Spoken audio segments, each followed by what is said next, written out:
ناظرین، اگر آپ کو تھکاوٹ یا کمزوری محسوس ہوتی ہے تو صبح سویرے اٹھیں اور تازہ ہوا کھائیں اور روزانہ چند کلومیٹر پیدل چلنے کی عادت بنائیں۔ صبح کی ہوا خوری یا حسب طاقت ورزش کرنے یا دوڑنے سے پھیپھڑوں میں خون صاف ہوتا ہے۔ موبائل یا کمپیوٹر کے مسلسل استعمال سے نظر کمزور ہو سکتی ہے، اس لیے ہر تھوڑی دیر کے بعد کچھ دیر کے لیے چہل قدمی کریں۔ بکرے کا گوشت ہفتے میں ایک بار کھانے سے جسم کو بھرپور قوت ملتی ہے۔ نہار منہ کنگھا کرو، بال گھنے ہو جائیں گے۔ کھڑے ہو کر جھاڑو لگانے سے گھٹنوں کا درد ہوتا ہے۔ لمبی زندگی چاہتے ہو تو رات کو اس بغل کا چھلکا دودھ میں ڈال کر پی لیا کرو۔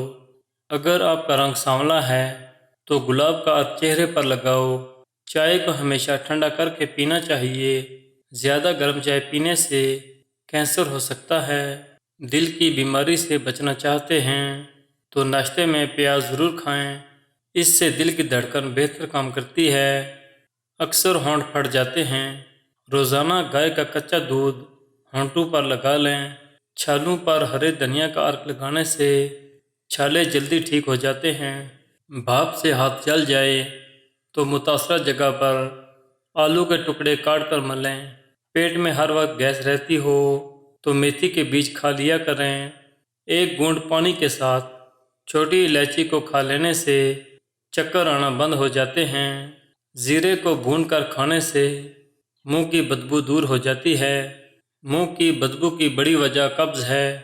پانی کے ساتھ لونگ کھانے سے زندگی بھر دمہ نہیں ہوگا۔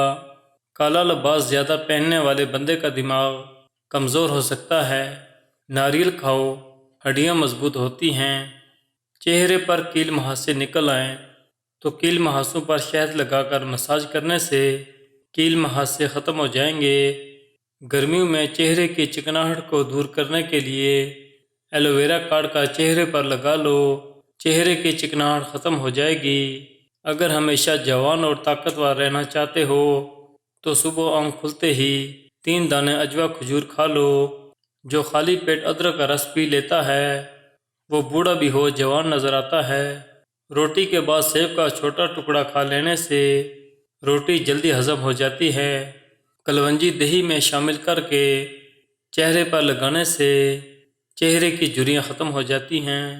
حریر کا مربع دودھ کے ساتھ کھا لینے سے انسان کا موٹاپا کم ہوتا ہے۔ ایلو ویرا کا پانی ہاتھوں اور پیروں پر لگانے سے پیر نرم و ملائم ہو جاتے ہیں۔ زیادہ پانی پینے والے کی جوانی زیادہ دیر تک قائم رہتی ہے۔